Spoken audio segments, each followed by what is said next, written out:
Estamos na Citânia de Sanfins, um povoado castrejo de primordial importância, e está à mostra neste momento tudo aquilo que é o resultado de escavações que aqui têm sido realizadas já há cerca de um século. Não nos importará a nós tanto essa história das escavações, mas é justo que neste momento recordemos o nome de um dos arqueólogos que mais trabalhou aqui e consumiu aqui boa parte da vida, foi o Tenente-Coronel Afonso do Paço, na década de 50 e na década de 60. A partir de então, com algumas pequenas intermitências, o arqueólogo tem sido o Dr. Armando Coelho Freire da Silva, distinto professor da Universidade do Porto.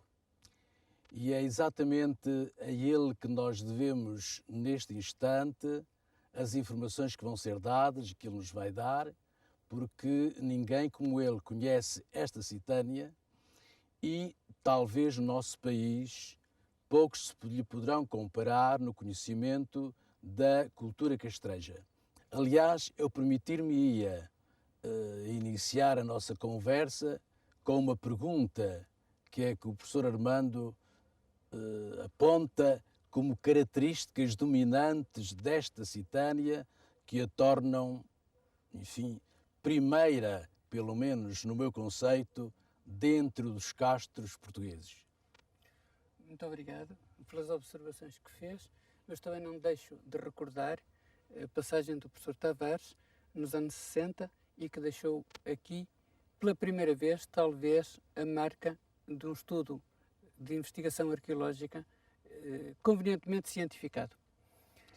O estudo dos castros do norte de Portugal tem mais de 100 anos e a própria Citânia foi observada por um dos pioneiros da arqueologia portuguesa, Francisco Martins Sarmento, que por aqui passou nos finais do século XIX. Exato. E daí estar muito certa a correção, a observação que fez, ao dizer que a Citânia já é objeto de trabalhos arqueológicos há mais de 100 anos. Não é verdade. Desde Martins Sarmento que isso ocorre. Posteriormente passaram por cá outros, designadamente José Leite Vasconcelos, mas foi sobretudo a partir de 1943, 44, concretamente com o padre Eugênio Jalé, que depois se tornou, fez um par maravilhoso de investigação arqueológica com o Tenente-Coronel Afonso do Paço, que se manteve durante 25 anos. Os resultados desses trabalhos todos, dos antigos, do Afonso do Paço, dos nossos, etc., mostram-nos efetivamente um povoado extenso, com cerca de 20 hectares, com mais de 3 km de muralhas, que mostra, que evidencia à partida, o papel que poderia desempenhar no ordenamento de muitos outros, do estabelecimento de uma rede que girava em torno deste sítio, porque olhando à volta do sítio onde precisamente nos encontramos, nós verificamos que praticamente todos os cabeços dos montes que nos circundam já eram ocupados ao mesmo tempo que este. Professor Armando, dê-me licença porque ficou aí dois aspectos curiosos. O primeiro dá a impressão que se reporta a este urbanismo, ou proto-urbanismo, um ordenamento próprio local. E, por outro lado, leva-nos para um outro tema extremamente interessante, que é de algo que se aparece, ou que se aparenta já, com um ordenamento territorial. Ou seja, a Citânia de Sanfins, se eu estou a entender bem, aparecia como uma espécie de de centro, uma função de centralidade em relação a vários castros, o que de alguma forma denota aquilo que viria a ser mais tarde, com os romanos, uma administração territorial, não é verdade? Eu julgo que é um bocado isso que terá ocorrido, quer dizer, com os romanos, efetivamente, nós conhecemos um tipo de organização administrativa em torno de um lugar central, que é a capital da cidade, da civitas. Exato. Da capital do território. Esse sistema organizativo nós entendemos que ele também já existia em época proto-histórica. E nós chamamos aqui esta Citânia como um exemplo extraordinário de uma espécie de uma proto-urbanização e um tema que eu creio tem desenvolvido e que nós gostaríamos que fosse de alguma forma justificado, estando nós aqui no próprio local. Portanto, o que se pode dizer de maneira bastante simples é o seguinte, é que nós estamos no interior de uma cidade castreja, de uma cidade indígena. Isto é, nós estamos habituados a apelidar de cidades todas as grandes aglomerações urbanas clássicas e entendemos que estes sítios, por não seguirem exatamente o urbanismo clássico, não seriam cidades. Eu julgo que não, porque julgo que nos encontramos já no interior de uma cidade, porque a densidade populacional. Nós estamos num sítio que teria, na altura, cerca de 200 casas habitadas, cada uma delas, portanto, com famílias alargadas, que teriam seus 15, 20 elementos. Sim. A multiplicar por 200 temos 3.000, 4.000 habitantes. Eu peço desculpa, mas ficou aí uma expressão que pode merecer alguma pergunta aos nossos ouvintes.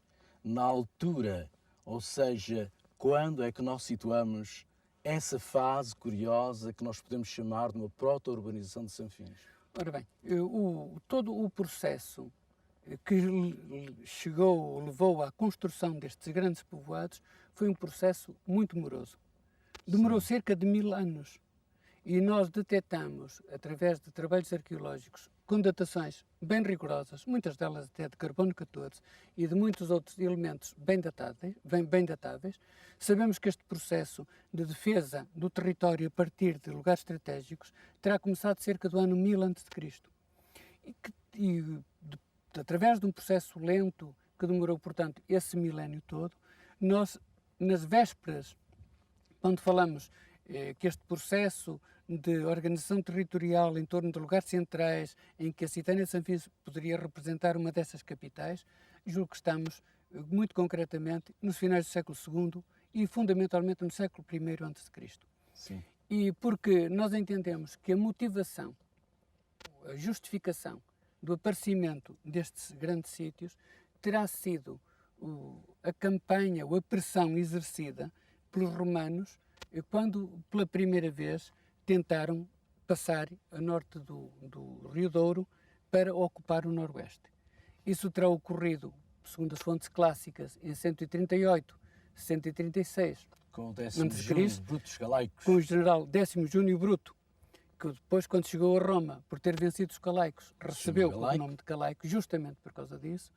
E eu julgo que foi na sequência dessa campanha que os povos indígenas sentiram necessidade de se agrupar e de se acautelar melhor, organizar melhor a sua defesa em torno de lugares com capacidade para uma grande concentração como é este, e este processo deverá ter decorrido sobretudo ao longo do século I a.C.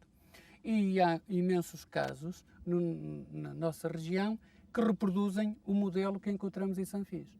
Globalmente até, portanto, podemos dizer que se passa mais ou menos isto. Há cerca de 500 castros no entre o Minho e o Vouga, na margem litoral da cultura castreja, e cada um destes 500, este conjunto de 500 castros eram liderados por cerca de 40 a 50 grandes povoados como este. Este, efetivamente, tem uma expressão maior, mas na generalidade passa-se isto. Isto era o centro, o lugar central de um território que tinha como povoados complementares cerca de 10, 12 outros povoados mais pequenos. Mas eu julgo que mais interessante que isso é verificar que este povoado grande estava relacionado com outros dois de igual importância, e seria esse conjunto de 3, eventualmente de 4, que formavam os lugares centrais de uma entidade étnica. E quais eram esses outros dois? Eu julgo que, neste caso concreto, podemos caminhar ao longo do Rio Ferreira a caminho do Porto, e temos o Castro de Baltar em Paredes, onde no sopé... Mais pequeno? Não. Também é grande. Tem 4.200 metros de muralhas, Sim, senhor. como este, maior até que este eventualmente, mas teria eventualmente uma função diferente. E depois o Morro da Sé do Porto, na Foz. E eu julgo que eram estes 3 grandes povoados. E não sei se um povoado na área de Penafiel, não Mozinho, que é cronologicamente posterior, mas um outro, formariam as cabeças de cada um de um território, de uma unidade étnica, que nós sim julgamos que pertenciam os calaicos primitivos. Sim, senhor. Porque este nome nos é testemunhado pela epigrafia latina, justamente no sopé do Castro de Baltar, onde apareceu uma inscrição a uma divindade chamada pura e simplesmente Calécia, que é a imagem e o nome tutelar do território e do povo que o abrigava. Portanto, o que eu estou a querer dizer com isto é o seguinte, é que cada unidade étnica teria 3, 4 lugares centrais, um que exerceria uma função primordialmente relacionada com o comércio e com as relações com o exterior, e que neste caso seria exercido pela própria cidade do Porto, à altura chamada Cale, de onde derivam calaicos. Isso vem um pouco, digamos, justificar parte daquela ideia que tem sido por si apresentada e documentada de uma ligação ao mar e de eventuais influências vindas mesmo do sul das zonas mediterrâneas. Efetivamente, eu julgo que esse foi um dos aspectos eventualmente mais inovadores do meu trabalho, Sim. porque, como sabem, a cultura castreja anda sistematicamente ou historicamente relacionada com a investigação do mundo céltico. Exato. E o pertencimento do mundo céltico vindo do centro da Europa, quando acabamos por verificar que, independentemente dessas relações continentais, há muitas outras que chegaram por via marítima, desde o final da Idade do Bronze até cá, e que aqui se documentam na própria Citânia. E era um bocado aqui que eu queria chegar. Ao Morro da Sé do Porto chegavam muitas influências ou muitas relações vindas por mar, com o mundo mediterrâneo, e depois do Morro da Sé do Porto, esses produtos eram transmitidos para o interior, de onde recebiam produtos em troca. Sim. Os produtos de troca fundamentais, a meu entender, eram os metais. E os metais ocupam uma grande, como sabemos designadamente, o ouro, a Serra de Valongo, Gondomar e Paredes, e que chega até às fraldas do Concelho de Paços de Ferreira. E, portanto, seria esse um dos motivos porque o Castro de Baltar se terá desenvolvido. Ainda hoje há uma polémica que é debatida sobretudo entre os economistas e os ambientalistas, o interesse em explorar uma dessas minas em Castro Mil Paredes, aqui ao pé.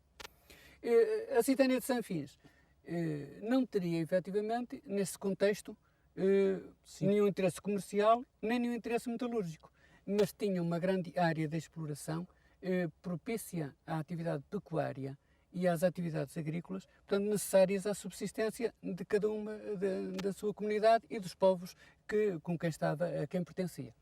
Portanto, é com esta ideia que queremos que se comece a debater. Pode não estar ainda suficientemente confirmada, mas o que julgamos é que há... Uma ideia inovadora, porque efetivamente, quer nós nos fixemos naquelas ligações com o Oriente via Mediterrânica, nós habitualmente perdemos-nos lá mais para o sul, e o professor Armando sabe perfeitamente como isto tem acontecido, enfim, onde eu tenho alguns trabalhos, e agora começamos a ver que realmente essas ligações via marítima e agora através do Porto, que na altura, pelos vistos, gera uma espécie de capital também do Norte, não é? Um porto muito interessante, sim, senhor. Sabemos que isso acontecia no Porto em época romana, Pois. porque juntou ao seu nome cal indígena a palavra Portos romana, de onde derivou, felizmente, o nome de Portugal. Como daqui houve o nome Portugal, conforme disse Camões, no canto quinto. Mas o que eu estava a querer dizer também é que, efetivamente, podemos dizer que já no período anterior à grande visibilidade que a Citânia ocupa, nós encontramos nas últimas escavações alguns fragmentos de cerâmica púnica, justamente na última escavação, naquela plataforma, nos estratos de fundo, que foram inesperados para nós, mas que se justificam dentro deste contexto de relação entre uma pequena comunidade que já aqui habitava e, na altura, o Morro da Sé do Porto, que era efetivamente uma cidade importante na época. pelo menos um povoado com muito mais importância que a Citânia de Sanfins. Com a pressão política. Portanto, do período seguinte, a Citânia de Sanfins, é natural que as comunidades tivessem recolhido mais para o interior, para se acautelarem melhor das defesas, organizarem melhor a sua defesa contra os romanos, e é nesse período que a Citânia de Sanfins, pelos itens pelas categorias arqueológicas que nos mostra, designadamente estátuas de guerreiros, tesouros, muralhas, densidade populacional, organização urbana ordenada, etc., tenha ocupado um lugar de primacial importância, suplantando eventualmente até os outros dois sítios, e por isso que não nos custa nada a crer que tenha exercido até, enquanto um era capital económica, outro era capital comercial, este poderia exercer o papel de capital política, conforme a imagem, pelo menos do seu chefe guerreiro, pode efetivamente evidenciar. Mas isso tudo são sugestões e não evidência.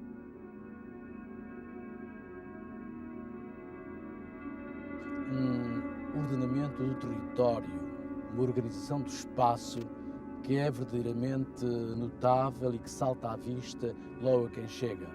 O caso destes arruamentos muito bem definidos, o caso que nós facilmente constatamos de edifícios, de casas, de habitação, com certeza, que têm uma determinada arquitetura, e o caso ainda de outros espaços maiores, como este em que nós nos encontramos, e estes aqui também, que nos fazem pensar em espaços destinados a reuniões públicas de qualquer natureza que seja. E é possível que o espólio encontrado, designadamente nestes espaços maiores, permita alguma interpretação dos mesmos. Pronto, a característica essencial deste povoado e é comum a alguns hábitats congêneres da proto-história europeia. Isto é, define-se por ser um povoado a que se habitualmente atribui o adjetivo de proto-urbano. Isto é quase uma cidade. Eu avanço mais que isto, não é quase uma cidade, é mesmo uma cidade. Porquê? Porque, além de ter sido construído este sítio, já obedecendo a um plano programado, que tem um eixo central que percorre em toda a sua extensão de mais de 500 metros, no sentido norte-sul, e depois encontra-se como uma espinha de peixe, repartido para um lado e para o outro em bairros que têm dentro de si casas familiares. Este tipo de ordenamento, ainda que possa já insinuar uma certa relação com a ordem romana, é diferente, com o cardo e os decumanos, mas diferente, porque o cardo e o decumano formam uma cruz e aqui, como acabei de referir, formam uma espinha de peixe, um exemplo que dá para justificar a diferença. Nós acabamos por verificar que todas as funções que são características das cidades já existem efetivamente durante estes povoados. Encontramos lugares públicos, encontramos essencialmente lugares privados, os sítios domésticos. Os mais vulgares ocupam a generalidade deste povoado, são muitas casas de família, mas de família extensa, sobre as quais nos podíamos debruçar um bocadinho. E outros sítios que cumpriam uma função pública. Em primeiro lugar, as muralhas, a quem cumpria a defesa do povoado e a demarcação da sua própria realidade. À entrada desses povoados é que se encontravam, como imagens tutelares, as figuras dos guerreiros, conforme nós encontramos os pés de Sanfins, mesmo colocado em frente à porta. Esse achado é excepcional porque veio explicar de uma vez só a função há muitos anos discutida dessa estatuária. Depois temos lugares públicos para santuários. É curioso que o santuário mais antigo, em torno de um penedo da Citânia, se encontrava fora de muralhas, a norte, a cerca de 500 metros fora de muralhas, num sítio que se chamava Sobreiral, o que dá a entender que era um bosque de sobreiros ou de carvalhos, que era a árvore característica para os santuários dessa época. Carvalho ou da sua família, o Quercus Super, no caso concreto. E depois, com a romanização, temos espaços amplos que cumpriam essa mesma função já dentro do povoado. E é o que talvez significará este espaço amplo onde nos encontramos. Não é efetivamente um espaço amplo original do ordenamento castrejo. Faz parte de um período em que, após a conquista romana do Noroeste Peninsular, testemunhada neste sítio por um achado de um belíssimo tesouro de denários, que acaba precisamente no ano 25 e 24 a.C., nos mostra que houve um reordenamento do espaço. E depois há o lugar para banhos, banhos que julgo que vamos observar em pormenor, porque são um lugar excepcional para o entendimento do funcionamento dessa sociedade guerreira. E além disso, deverá haver, julgo que também no Sopé, ainda não encontramos, um grande edifício circular, aparentemente visível em fotografia aérea, e que juntaria cerca de 200 lugares, justamente o representante de cada uma das famílias em Conselho de Anciãos. Mas antes de chegarmos lá, se o professor Armando me permite, e porque nós iremos ver exatamente esse balneo, esse lugar de banhos, eu estou a ver, eu vi assim que cheguei, aqui casas cobertas de colmo, reconstituição obviamente, porque isto não vem desde a época castreja, Claro. E esta reconstituição que nós encontramos, que naturalmente foi feita com todo o cuidado e esmero, certamente terá alguma base para tal. Diga-nos lá alguma coisa. Esta é uma reconstituição que nós apelidamos de etnoarqueológica. Arqueológica porque, efetivamente, os fundamentos para a reconstituição desta casa são de base arqueológica. Foi depois de ter escavado algumas destas unidades e justificado, através do espólio de cada uma destas unidades, que uma casa circular serviria, uma unidade circular serviria para a cozinha. Uma outra unidade circular com recinto externo, com um pequeno átrio, serviria com bancos ao redor dos muros, seria uma espécie de santuário doméstico, onde se haveria os banquetes, onde a comida circulava de mão em mão, segundo a idade e a dignidade, onde as pessoas cantavam e dançavam ao som da flauta e da trombeta, conforme diz Estrabão, certamente danças guerreiras e ambiente festivo, que era o ambiente característico da festa na proto-história, como nós vemos em muitas sociedades primitivas. Depois, um lugar que eu próprio escavei em 1964, que era a lixeira da casa, onde me entretive 3 semanas a escavar restos de cerâmica e outros vestígios que estavam ali acotelados. Depois, sítios de armazenamento, lugares para dormir e recintos para os rebanhos. Porque a reconstituição desta casa, portanto, obedeceu a esses critérios que nós observamos noutros sítios arqueológicos, designadamente na cidade de Âncora, com muito cuidado.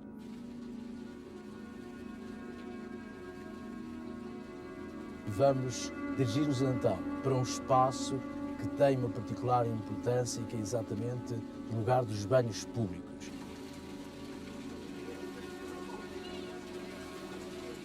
Um monumento singular pela sua arquitetura, pela sua localização e pela sua função. Encontra-se à entrada do povoado. A Citânia de Sanfins encaminha-se para o Porto. Aqui abaixo nasce mesmo o rio Lessa. Julgo que estas águas se vão integrar no caudal da nascente do rio Lessa, que, como sabem, desagua mesmo em Leixões, que seria eventualmente, com o seu Castro de Guifões, mais um sítio de relação com o exterior, juntamente com o Porto. Mas esta referência à localização visa sobretudo dizer que está numa parte baixa do Castro, ainda dentro entre duas muralhas, no seu interior, mas que escolheu um sítio onde havia água em abundância. A água era absolutamente necessária para os banhos. Durante muitos anos, estes lugares foram interpretados como fornos crematórios. E o motivo era o seguinte: não se sabia, não se conhecia, não havia dados absolutamente nenhuns sobre os rituais funerários dos povos castrejos. E então serviam-se deste tipo de edifícios para dizer não há restos, porque as pessoas eram cremadas nestes edifícios e depois as cinzas eram lançadas ou ao vento ou nas águas e, portanto, não há, seria esta a solução apresentada para estes monumentos. A escavação cuidada deste e de outros sítios congêneres veio-nos mostrar que, afinal, estes sítios já faziam parte dos textos e do conhecimento dos autores clássicos. O próprio Estrabão diz com muito rigor, quando se refere aos povos do norte, aos montanheses, conforme ele dizia, aos castrejos, e diz com muito rigor o seguinte, que os povos de junto do Douro para Dúrio, portanto estamos a 30 km do Rio Douro, os povos de junto do Douro, lacónicos, à maneira dos espartanos, à maneira dos lacónios, tomavam banho em recintos especiais, fazendo o calor sobre pedras aquecidas e depois tomavam banhos de água fria. A simples leitura deste texto do Estrabão, não muitas vezes, ou muitas vezes mal lido, mal interpretado em algumas traduções, inclusivamente a tradução francesa de La Belle Lettre, justifica ou apoia a interpretação, a leitura arqueológica que fazemos deste sítio. E diz mais, diz que antes disso se untavam 2 vezes por dia, o que significa que estes edifícios tinham relação sistemática com práticas de fortalecimento físico, o que condiz muito bem com o funcionamento de uma sociedade guerreira. E é nestes termos que nós os interpretamos. É natural que, independentemente de serem os sítios onde os guerreiros se preparavam e se fortaleciam, tomando banhos de vapor e banhos de água fria, que as outras pessoas também os usassem. Mas julgamos que estes edifícios pretendem ser quase exclusivamente votados à iniciação e ao fortalecimento dos guerreiros que aqui faziam a sua aprendizagem e o seu fortalecimento. Professor Armando, isso é realmente interessantíssimo e que nos vem desse autor clássico, mas agora nós que estamos aqui gostávamos que nos explicasse como é que, em termos concretos, funcionava esse sistema de aquecimento das águas para eles realmente terem esses vapores quentes e depois as águas frias. Portanto, o edifício, o elemento principal deste tipo de edifícios é aquela estela decorada, que para o lado de cá forma uma antecâmara e para o lado de lá forma uma câmara.